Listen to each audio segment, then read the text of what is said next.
Hastiwa kerong habang tututay opai pati mo nagoi syak ni bikumo pasay payo borok borne tomo tonglia apni yak mo manka opai wan misita pati mo nagoi jero khakya abo haponi borok na kare ti kebo ngi maya hage asak sal ketang mazra kri khoroksa burino buri jila milwe chatok pitak krai mangla khamon burine krai rasulakya abo bakiti slai slage opai pati mo haksolaya pojung nogor thakau khokjak amchayo opati thane krijak romo police romoibo bahike khortam burine yakrai kha opai samusida dangtei abno thine sumo asakno khawo abutamo thumkrung thongno samungda asa khlaijangmani phirogui bija sanai tongo khatokjangnai burui pia swarashtra mantri eba mantri okra biplok mate abno mokol kachibu naino nanaya abno thine sumo asakjak hasre nukroni khawo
সামনে পুরো বেড়াটা ব্যাংকে গেটের ব্যাংকে বসার জন্য আমি বাড়িতে ঢুকছি বুঝতে আমার কাছে 2-3 জনে গেছে গিয়ে সেটা করতে ঘরেই দাঁড়া ঘর থেকে বেরোবি না আর ওই ছেলেটা রাখতে 2-3 জনে গেছে গিয়ে সেটা নিয়ে আনছে আনতে সেটা হেরাও ঘরে ঢুকাইছে ঢুকাই হইতেছে না তোরা ঘরের থেকে বেরোবি না তারপরে তারা ফোন করে অনেক জনের আনাইছে ফোন করছে এরপরে মারধর শুরু করে দিচ্ছে ঘরে কতক্ষণ বকাবাদি করছে মারধর করছে তারপরে বাইরে বের করে আমার ফোন করে কাটছে মারছে বকছে যেমন সমস্ত মুখের ভাষা আছে তারা করছে তারপরে তো আমার আবার ঘরে ঢুকে তারা মানে অনেকেরই ফোন করে আনাইছে তা আমার বাবাও গেছে বাবারও ফোন করে নেওয়া হয়েছে মা গেছে তারপরে ওই সময় মানে তারা আমরা থেকে সাদা কাপড়ে শুয়ে রাখছে স্টাম্প পেপারও আনছে স্টাম্প পেপারও শুয়ে রাখছে আমার বাবা মার সাদা কাপড়ও শুয়ে রাখছে শুয়ে রেখে আমার কাছে মানে আয়া পড়তাম আমি পাড়া থাকতে পারতাম না বা আমার মানে পাড়া থাকতে দিত না তো এসে আমরা গাড়ি তোমরা কি নিজের বাড়ি এটা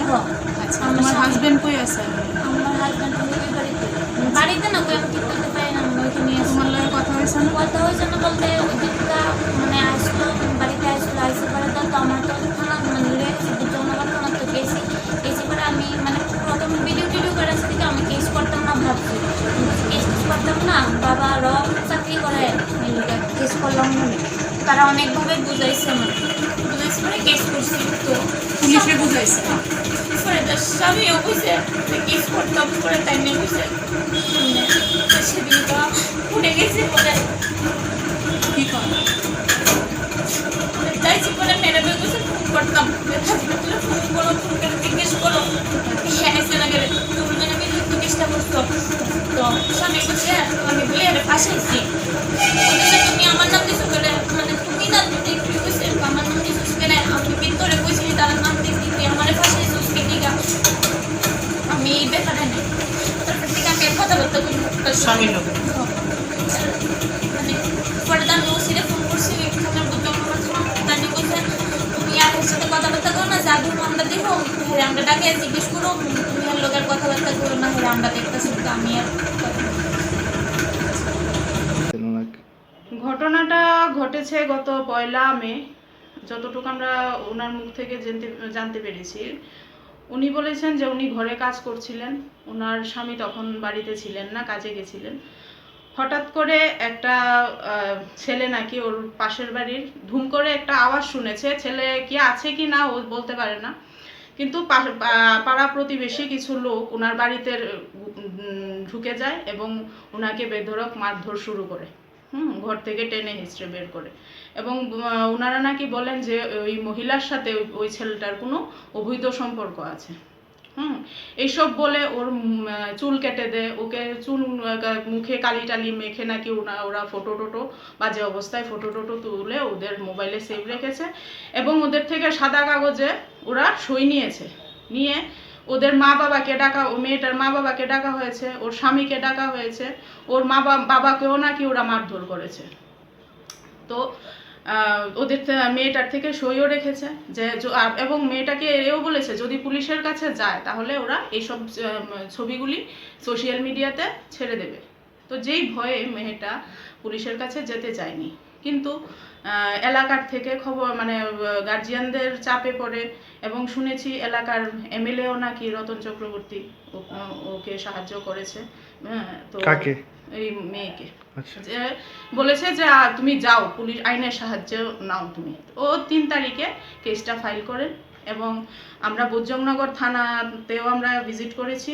ওখানে ওসি আছেন সুব্রত বর্মন, ওনার সঙ্গে কথা বলেছি। উনি বলেছেন যে 5 জনকে ওনারা অ্যারেস্ট করেছেন, এর মধ্যে 3 জন মহিলা, নন্দিতা দাস, স্বপ্না দাস, পিঙ্কি দাস, যারা এখন বেইলে বাইরে আছেন, এবং গৌতম দাস আর উত্তম দাস 2 জন পুরুষ যারা এই ঘটনাতে জড়িত ছিলেন, ওনারা এখন জুডিশিয়াল কাস্টাডিতে আছে। তো কেস নাম্বারও বলে দিয়েছেন উনি 29/19 আন্ডার সেকশন 448, 325, 500, 354, 506, 34 এই ধারাগুলি ওনারা লাগিয়েছেন। তো আমরা আশাবাদী পুলিশের কাছে যে ওরা ওদের কাজ যথেষ্ট সম্পূর্ণ করেছেন এবং ওরা কোর্টের কাছে এই ব্যাপারটা তুলে দিয়েছেন এবং আগামী দিনে এই মেয়েটা যাতে সুষ্ঠু বিচার পায় আইনের কাছে আমরা এই দাবি রাখবো। আর যদি পুলিশের তরফ থেকে বা কোনো আইনের তরফ থেকে কোনো কারচুপি করা হয় তাহলে আমরা আগামী দিনে আরো বৃহত্তর আন্দোলনে যেতে পারি। আপনাদের দলের প্রেসিডেন্টের সঙ্গে কথা হয়েছে এই মেয়েটার বিষয় নিয়ে? হ্যাঁ, আমাদের দলের প্রেসিডেন্ট বলতে মহারাজের সঙ্গে। মহারাজ প্রদ্যুৎ কিশোর আপাতত নেই এখন এখানে। আমি ওনাকে পারমিশন নিয়েছি মেসেজের মাধ্যমে। মহারাজ বলেছেন যে হ্যাঁ তোমরা যাও, এই ব্যাপারটাতে তোমরা সঙ্গে থাকো। আচ্ছা, আর মেয়েটার সঙ্গে কথা হয়েছে, মেয়েটা কি বললো? ও মানে যথাযোগ্য আইনের সাহায্য পাচ্ছে তো? হ্যাঁ, এখন অবধি পাচ্ছে এবং ওর কথায় অনড় থাকবে। ও এটা মানে শেষ পর্যন্ত বিচার চায়। মেয়েটার নাম কি? পায়েল দে। হাজবেন্ডের নাম অভয় দেবনাথ। ওর কতদিন আগে বিয়ে হয়েছিল?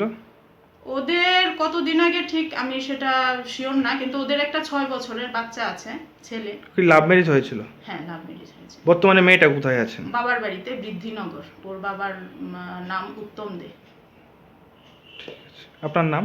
আমার নাম দেবযানী লস্কর, সদর ডিস্ট্রিক্ট মহিলা প্রেসিডেন্ট।